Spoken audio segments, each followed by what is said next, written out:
3, 2, 1.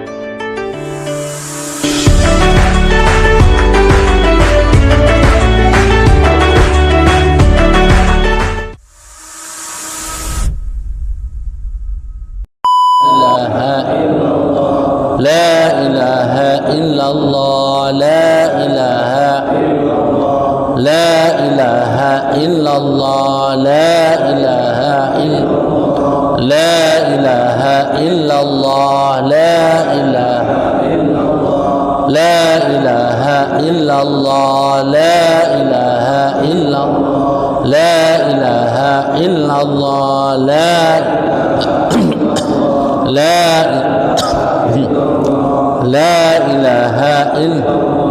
لا إله إلا لا إله إلا الله لا إله إلا الله لا إله إلا الله لا إله إلا الله لا إله إلا الله لا إلا الله لا إله إلا الله لا إله إلا الله لا إله إلا الله لا إله إلا الله لا إله إلا الله لا إله إلا الله لا إله إلا الله لا إله إلا الله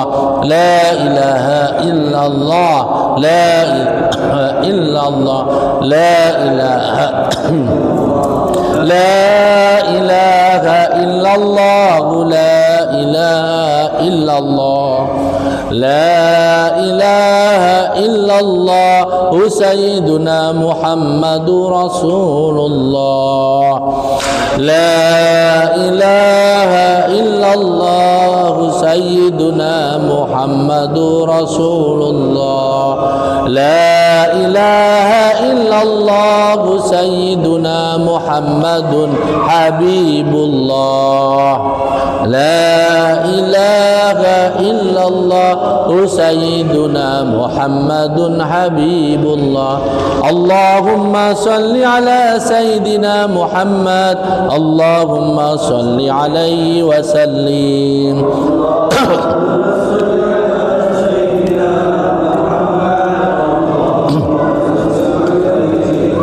اللهم صل على سيدنا محمد اللهم صل عليه وسلم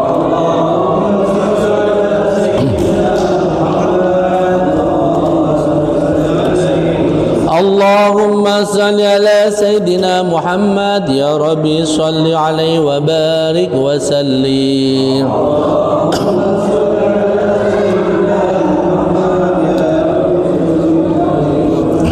سبحان الله وبحمده سبحان الله العظيم سبحان الله وبحمده سبحان الله سبحان الله وبحمده سبحان الله العظيم سبحان الله وبحمده سبحان الله العظيم سبحان الله وبحمده سبحان الله العظيم أستغفر الله العظيم أستغفر الله العظيم أستغفر العظيم أستغفر الله العظيم أستغفر الله العظيم أستغفر الله العظيم أستغفر الله العظيم أستغفر الله العظيم اللهم صل على سيدنا محمد اللهم صل على سيدنا محمد اللهم صل على سيدنا محمد اللهم صل على سيدنا محمد اللهم صل على سيدنا محمد اللهم صل على سيدنا محمد اللهم صل على سيدنا محمد اللهم صل على حبيبك سيدنا محمد وعلى آله وصحبه وسلم.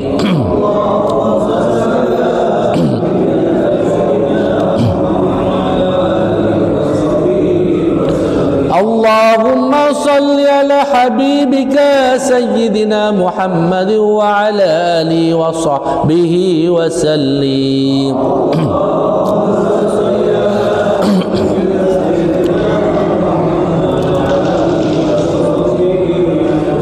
اللهم صل على حبيبك سيدنا محمد وعلى آله وصحبه وبارك وسلم أجمعين.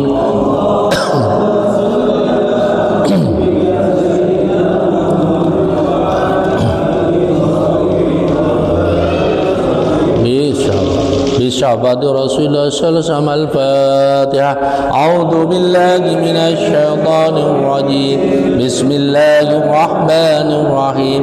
الحمد لله رب العالمين الرحمن الرحيم مالك يوم الدين إياك نعبد وإياك نستعين اهدنا الصراط المستقيم صراط الذين أنعمت عليهم غير المغضوب عليهم ولا الضالين. إن الله وملائكته يصلون على النبي يا أيها الذين آمنوا صلوا عليه وسلموا تسليما. اللهم صل على سيدنا محمد بالأولين والآخرين وبارك وسلم ورضي الله تعالى عن سيد رسول الله أجمعين. آمين يا رب العالمين. حمدا نائمين حمدا شاكرين حمدا يوافي نعمه ويكافئ مزيدا. يا ربنا لك الحمد كما ينبغي لجلالك وجهك الكريم وعظيم سلطانك. اللهم صل وسلم على سيدنا محمد صلاة تنجينا بها من جميع الأقوال والآفات وتقضي لنا بها من جميع الحاجات وتطهرنا بها من جميع الشهوات وترفعنا عندك على الدرجة وتبلغنا بها الصلاة من جميع راتب الحياة وبعد الممات إنك على كل شيء قدير. اللهم اغفر له وارحمه وعافه واعف عنه. اللهم اغفر لها وارحمها وعافها واعف عنها. اللهم لا تحرمنا أجرهم ولا تفتنا بعد واغفرنا لهم ولإخوان الذين سبقونا بالإيمان ولا تجعل في قلوبنا إلا الذين آمنوا إنك رؤوف رحيم. اللهم نسألك سلامة في الدين والدنيا والآخرة وعافية بالجسد وزيادة بالعلم وبركة برزق وتوبة قبل الموت ورحمة عند الموت ومغفرة بعد الموت. اللهم هون علينا بشجرة الموت ونجد من النار والأفعين لشاب برحمتك يا أرحم الراحمين. ربي اغفر لي وارحمني واجبرني وارفعني وارزقني واهدني وعافني واعف عني. ربي اغفر لي ولي والدي وارحمهما كما ربياني صغيرا. ربي اغفر لي للمسلمين والمسلمات والمؤمنين والمؤمنات الأحياء منهم والأموات. اللهم بارك لنا في رجب وشعبان وبلغنا يا الله يا رمضان. اللهم بارك لنا في رجب وشعبان وبلغنا يا الله يا رمضان. اللهم باركنا في رجب وشعبان وبلغنا يا الله يا رمضان. اللهم تقبل منا صلاتنا وقيامنا وصيامنا وركوعنا وسجودنا وتسبيحنا وتضرعنا وتوسلنا من تقصيرنا يا الله يا الله برحمتك يا أرحم الراحمين. ربي هب لي من الصالحين. ربي هب لي من الصالحين. ربي هب لي من الصالحين والصالحات. الله نسألك رضاك والجنة ونعوذ بك من سخطك والنار. اللهم اختم لنا بالإيمان واختم لنا بالإسلام واختم لنا بحسن الخاتمة يا الله بها يا الله بها يا الله بحسن الخاتمة يا الله بها يا الله بها يا الله بحسن الخاتمة. ربنا هب لنا من أزواجنا وذرياتنا قرة أعين واجعل المتقين إماما. ربنا ظلمنا أنفسنا وإن لم تغفر لنا ولا ترحمنا لنكن من الخاسرين. ربنا لا تزغ قلوبنا بعد إذ هديتنا وهب لنا من لدنك رحمة إنك أنت الوهاب. ربنا يا الله آتنا في الدنيا حسنة وفي الآخرة حسنة وقنا عذاب النار. بفضلك سبحان ربك رب العزة عما يصفون وسلام على المرسلين والحمد لله رب العالمين. amin. Sadaqallahul adzim. Alhamdulillahirabbil alamin. Dapat melaksanakan kewajiban kita, yaitu sholat 5 waktu. Habis sholat maghrib kita melaksanakan sunnah Rasul, yaitu melaksanakan bacaan Yasin dan tahlil. Mudah-mudahan kita selalu dibimbing oleh Allah Subhanahu wa taala. Amin ya rabbal alamin. Salawat serta salam mari kita sanjungkan kepada junjungan kita Nabi besar Muhammad sallallahu alaihi wasallam yang telah membimbing kami dari jalan yang terang dan dari jalan yang terang benderang, dan mudah-mudahan kita diampuni umat Muhammad dan mendapat syafaatnya kita nanti kelak di hari kiamat. Amin amin ya rabbal alamin. Marilah kita merenung sampai hari ini apa yang kita telah berbuat untuk Allah Subhanahu wa taala, ya. Yang diperintah Allah adalah atiullah wa atiur rasul wa ulil amri minkum. Kemudian kita suruh taat hanya kepada Allah. Kita hidup menyembah Allah. Kita udah laksana betul belum? Terus apakah kita sudah meninggalkan larangan-larangan Allah belum? Atau kita renungkan masing-masing diri kita pribadi. Setiap sholat, setiap saat. Jadi diharuskan kita kalau mau khusyuk dalam sholat, kata para kiai. Jadi kita sholat berdiri seakan-akan sholat terakhir bagi kita. Kita laksanakan sholat seakan-akan sholat terakhir, karena mati itu kan pasti. Jadi kita satu saat kapan saja akan segera akan mengalami kematian. Jadi ibadah yang kita lakukan itu harus khusyuk. Memang sulit untuk khusyuk itu, tapi kita selalu belajar. Yang pertama, hati kita harus benar-benar pada saat sholat kita tekunkan niat kita sholat, kita niat ibadah apapun tergantung niatnya. Kemudian yang kedua, sesuai dengan kemampuan kita. Kalau kita mampu sholat dengan maknanya, misalnya niat kita dengan maknanya, insya Allah pelan-pelan misalnya saya niat sholat maghrib itu di dalam hati sambil maknanya diresapi, seperti kita baca Fatihah alhamdulillahirabbil alamin. Insya Allah dari situ pelan-pelan kita akan khusyuk. Kita akan jadi khusyuk.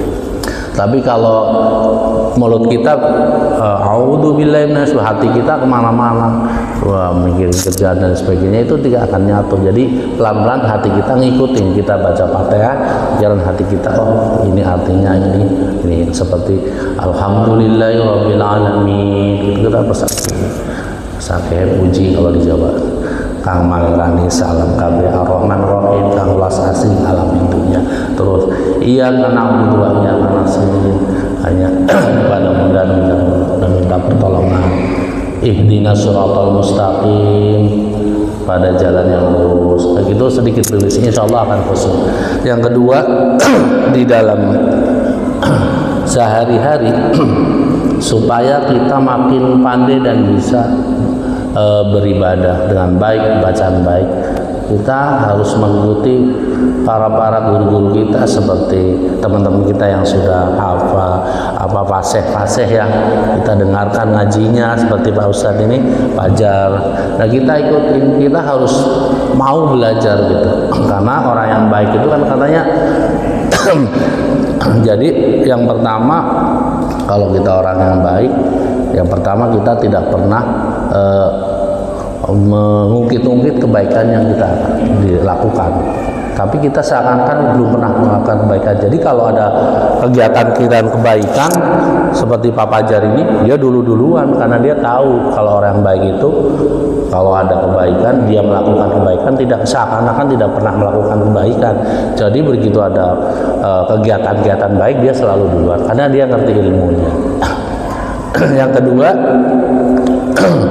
dalam urusan akhirat itu boleh kita mana ke atas. Mas Fajar bisa baca Quran dengan fasih, bisa hafal, kita juga harus bisa. Nggak apa-apa dalam urusan akhirat, nggak apa-apa, ikuti Fajar. Iri sama Fajar nggak apa-apa dalam urusan akhirat terus ibadah, nggak masalah. Nggak apa-apa ini gitu. Seperti Pak Hoksi ya, subhanallah udah buka majelis, kita nggak apa-apa, ini bisa berlomba-lomba dalam urusan akhirat. Pak Fajar bisa, Pak Fajar bisa sudah 20 juz nih. Nah, kamu harus 30 juz. Itu dalam urusan. Tetapi dalam urusan 3 juz, Pak Oksi harus bisa 4 juz. Nggak apa-apa. Iri nggak apa-apa. Urusan akhirat boleh. Terus apabila yang tadi melakukan kebaikan nggak usah diungkit-ungkit, jadinya nanti riya, jadi nggak ada pahalanya. Seperti halnya sesuatu yang baik itu tidak boleh dipamer-pamerkan, tidak boleh sedikit saat kita riya, habis kita perkaranya urusan pahala ini. Jadi nggak boleh urusan, pokoknya seakan-akan tangan kanan memberi, tangan kiri tidak boleh tahu. Gitu. Intinya begitu. Jadi itu yang mesti kita pahami. Kedua, dalam urusan ibadah ini sesuai kemampuan, nggak usah dipaksa-paksakan gitu. Jadi tetapi kita harus belajar sampai mati, kita kewajibannya belajar. Thalabul ilmu fardu ala kulli muslim, sudah wajib bagi orang muslim. Tapi kewajiban orang muslim, kewajibannya belajar. Masalah pintar, masalah bisa urusan nanti. Yang penting kewajibannya kita belajar. Ya, saya lihat Pak Fajar belajar terus, ya udah kita ikutin belajar sampai kita, masalah bisanya urusan nanti. Yang penting kita belajar karena disuruhnya tolab ilmu, masalah bisanya gitu. Jadi gitu. Yang kedua, kalau kita ibadahnya mau benar, semua diawali harus dengan benar. Seperti sholat, ya kita pertama ya mandinya harus bersih, pakaiannya harus bersih, cara wudhunya harus benar, cara berdoa harus benar. Jadi nggak mungkin kalau sesuatu yang diawali nggak benar pasti kesini. Jadi ibadah pun seperti itu. Awal kita persiapan ibadah apa? Berwudhu. Ya berwudhu dengan berwudhu yang benar. Mandi, bersuci ya bersuci dengan mandi yang benar. Terus saya wanti-wanti. Kan kita kalau ninggal itu kan ada siksa kubur ya. Ini masalah ini kita sekelumit aja masalah bersuci gitu. Kadang-kadang kita sebagai laki-laki, saya aja mungkin dulu gitu ya, sebelum kita ngerti di jalan pengen kencing sembarangan terus jalan berdiri kencing di mana gitu, itu kalau bisa dihindari. Itu hal-hal yang kecil seperti itu, hal-hal yang kecil karena itu jadikan siksa kubur katanya. Jadi kalau kencing sebenarnya sebaiknya duduk. Cowok juga sebaiknya duduk sebenarnya, jadi bersih. Nggak berdiri itu kadang-kadang kita nggak bersih, kita nggak jamin kebersihannya. Jadi semua itu ada hanya sekelumit saja. Jadi itu pengawalan ibadah yang baik harus diawali dengan baik. Kemudian itu saja mungkin yang saya sampaikan, sedikit saja tapi mengena pada hati kita. Nanti kalau kayak yang nanti ada kitab apa nanti ada ahli-ahlinya. Kalau kita hanya bisa sedikit demi kita aja. Kayak Pak Fajar mungkin kitab apa Riyadhus Shalihin, Nawaturatun Nasin, Pak Deni mungkin nanti ya silakan saja. Jadi di sini ya masjid ini kelolalah dengan baik sesuai dengan kemampuan. Tapi kalau masalah agama, kalau mau lebih bagus lagi ya belajar. Kayak Mas Fajar ini belajar terus, insya Allah akan lebih baik lagi. Jadi pengurus-pengurus ini harus lebih baik dan menatanya dengan baik. Nanti yang ke depannya mungkin anak-anak kecil juga harus diatur. Kalau sekarang kan nggak ada yang ngatur kan, ya udah kesannya baur gitu. Sok anak-anak kecil di mana, sok ibu-ibu di mana, ini dibatasin aja nanti. Itu aja. Itu sih hanya pendapat saja, dijalankan dengan baik. Terus kalau bisa, yang paling penting kan kita orang sibuk ya. Penting itu maghrib, subuh usahakan masjid itu ya minimal 2 saf coba. Itu yang jangan sampai kosong lah ya. Nanti kalau orang kafir itu kan takut banget kalau kita jamaahnya ramai. Jadi mudah-mudahan kita makin hari nanti subuh 1 baris, 2 baris, 3 baris. Sekarang mungkin baru sedikit, tapi ke depan mungkin akan lebih ramai. Dengan apa caranya? Ya dengan berdakwah para DKM, dengan pendekatan berdakwah dan berdoa, nanti sedikit-sedikit jamaahnya akan banyak. Tapi kalau nggak diajak juga ya orang nggak akan mau. Jadi masalah ibadah ini memang masing-masing, tapi ada cara dakwah dan ajakannya. Tugas siapa? Ya tugas DKM nanti. Bagaimana caranya supaya masjid ini ramai, masjid ini terisi. Jadi itu tugas para kiai-kiai kita nanti. Itu aja. Kalau saya hanya membantu mengisi diskusi, suruh pimpin yasinan, ya mari kita yasinan, yang mau, yang nggak mau ya yasinan di rumah, nggak ada masalah. Jadi intinya kita yang penting nggak ada yang lain. Itu aja mungkin. Bila itu ya. Salam.